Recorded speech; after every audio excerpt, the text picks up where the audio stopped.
Perkenalkan, nama saya Cornelis Andrian Kabo dari program studi Sistem Informasi Sastra 1. Kali ini saya ingin menjelaskan tentang pengenalan bisnis proses. Kita masuk di yang bagian pertama, pengertian dan tujuan dari bisnis proses itu sendiri. Bisnis proses itu adalah serangkaian langkah atau aktivitas yang dijalankan oleh suatu organisasi untuk menciptakan, mengelola, dan memberikan nilai kepada pelanggan. Tujuan dari proses bisnis itu sendiri adalah untuk meningkatkan efisiensi dan efektivitas operasional suatu organisasi dan meningkatkan kualitas layanan yang diberikan kepada pelanggan. Langkah-langkah dalam bisnis proses itu yang pertama, mengidentifikasi proses bisnis, pemetaan proses bisnis, analisis proses bisnis, perancangan proses bisnis, implementasi proses bisnis, dan pengawasan serta evaluasi proses bisnis. Pemanfaatan proses bisnis itu tuh yang pertama, meningkatkan efisiensi dan efektivitas, mengurangi biaya, meningkatkan kualitas layanan, meningkatkan visibilitas, meningkatkan fleksibilitas, serta meningkatkan kolaborasi. Kita akan masuk ke pertemuan minggu ketiga, yaitu tentang komponen proses bisnis. Komponen utama dari proses bisnis itu sendiri itu tuh menurut Sprague System 2004, pada tahun 2004, sebuah proses bisnis harus mempunyai yang pertama, tujuan yang jelas, yang kedua, adanya masukan, yang ketiga, adanya keluaran, yang keempat, menggunakan resource, yang kelima, mempunyai sejumlah kegiatan yang di dalamnya ada beberapa tahapan, yang keenam, dapat mempengaruhi lebih dari satu unit dalam organisasi tersebut, dan yang ketujuh itu tuh dapat menciptakan nilai atau value yang bagus bagi konsumen. Saya akan menjelaskan yang pertama, itu tujuan yang jelas. Apa sih tujuan yang jelas itu? Tujuan yang jelas dari proses bisnis adalah untuk mencapai hasil atau output yang diinginkan dengan cara yang efektif dan efisien. Tujuan yang jelas dan spesifik dari proses bisnis yang harus ditetapkan sebelum proses bisnis itu dimulai. Dengan menetapkan tujuan yang jelas dan spesifik dari proses bisnis, organisasi dapat mengukur keberhasilan proses bisnis dan memastikan bahwa bisnis yang dijalankan itu menghasilkan atau keluarannya itu yang sesuai yang kita inginkan, seperti itu. Kita masuk yang kedua, itu adanya masukan. Masukan atau input pada proses bisnis itu dapat bervariasi tergantung pada jenis bisnis atau proses bisnis yang sedang kita jalankan. Berikut adalah beberapa contoh yang saya ambil pada proses bisnis itu. Yang pertama itu bahan baku atau material. Itu tuh kan untuk adanya masukan itu yang pertama bahan baku atau material. Yang kedua itu permintaan pelanggan. Yang ketiga itu informasi atau data. Yang keempat itu tenaga kerja atau pengguna. Yang kelima itu sistem atau teknologi. Yang keenam bahan mentah, 7 suara, 8 media, 9 lain-lain. Itu semua data-data yang telah dipaparkan oleh saya tadi, itu semuanya itu adalah input atau masukan. Kita masuk yang ketiga, itu adanya keluaran atau output. Setiap proses bertujuan untuk menghasilkan keluaran, masa dia sudah melakukan suatu proses tapi tidak ada hasil. Jadi setiap proses yang dilakukan pasti ada keluaran yang telah disepakati. Contoh keluaran atau output yang saya pilih di sini adalah produk jadi, laporan keuangan, layanan, kertas, sinyal, dan mungkin masih banyak lagi yang belum sempat saya tulis. Yang keempat, menggunakan resource. Pada penggunaan sumber daya atau resource pada proses bisnis itu juga sangat beragam, tergantung pada jenis bisnis dan proses bisnis yang sedang dilakukan. Berikut adalah beberapa contoh penggunaan resource pada proses bisnis itu adalah sumber daya manusia atau SDM, sumber daya teknologi, dan sumber daya finansial. Sumber daya manusia itu orang yang mengerjakan. Sumber daya teknologi itu seperti dia melakukan suatu perusahaan untuk teknologi apa yang digunakan. Sedangkan sumber daya finansial itu berupa dana seperti uang untuk menjalankan suatu bisnis tersebut. Yang kelima itu adanya sejumlah kegiatan. Sebuah bisnis proses melibatkan beberapa kegiatan yang saling berhubungan dan saling mendukung. Contohnya itu pemasaran atau promosi. Yang kedua itu contohnya itu seperti pembukaan atau pendaftaran mahasiswa baru. Itu kan kegiatan yang dilakukan untuk proses bisnis yang dilakukan untuk berjalan lancar. Kalau kita hanya melakukan sebuah proses bisnis tapi kita tidak melakukan pemasaran atau promosi atau pembukaan pendaftaran, pasti bisnis yang kita lakukan itu akan sia-sia saja. Kita akan masuk yang keenam, itu pengaruh antar unit. Dalam suatu bisnis proses tidak hanya terjadi dalam satu unit saja, tapi melibatkan sebuah atau beberapa unit yang lain.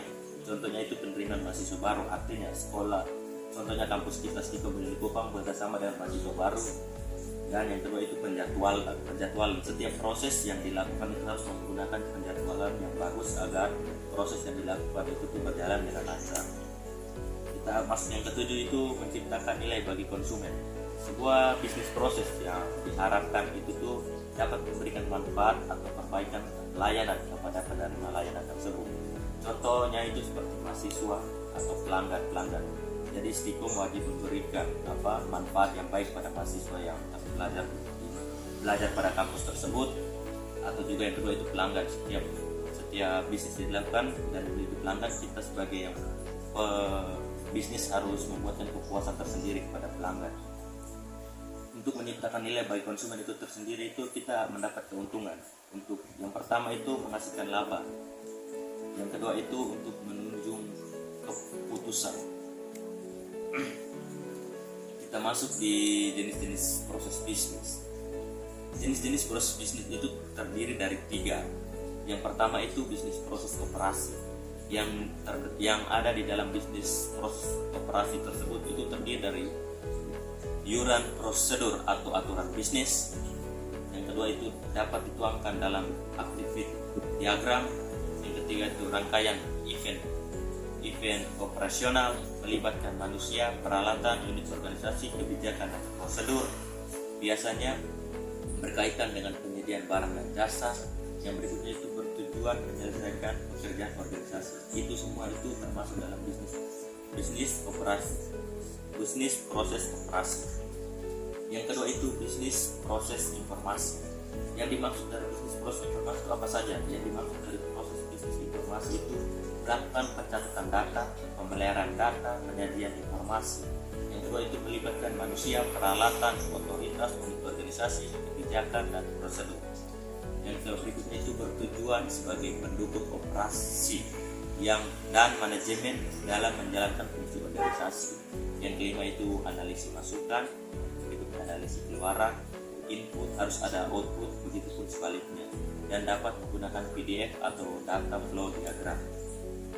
Jenis-jenis proses bisnis yang berikutnya itu adalah bisnis proses manajemen, yang diantaranya itu melakukan perencanaan, pengendalian evaluasi, menggunakan resource operasi dan proses informasi sebagai masukan, melibatkan manusia, otoritas, unit organisasi dan kebijakan prosedur, bertujuan untuk menjalankan fungsi manajemen.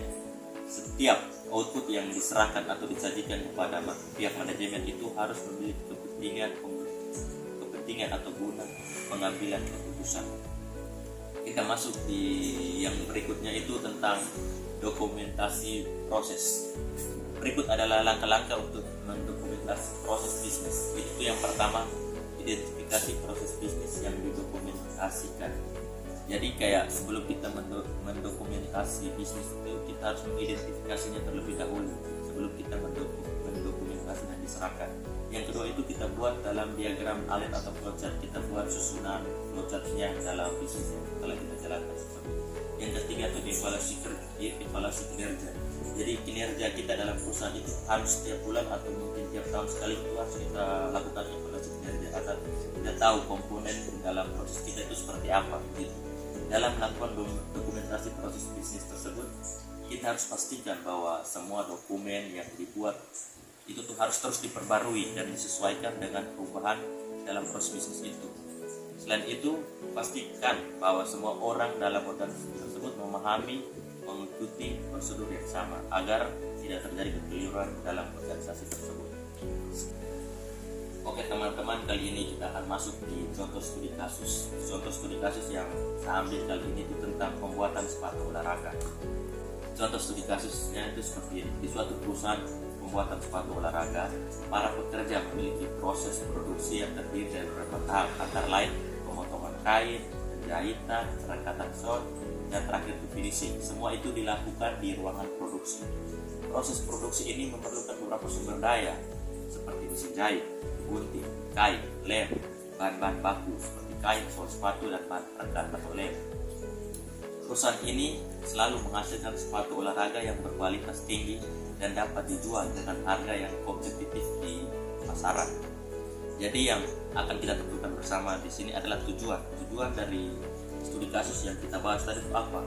Tujuan yang saya ambil dari studi kasus ini adalah menghasilkan sepatu olahraga berkualitas tinggi dan dapat dijual dengan harga kompetitif di pasaran.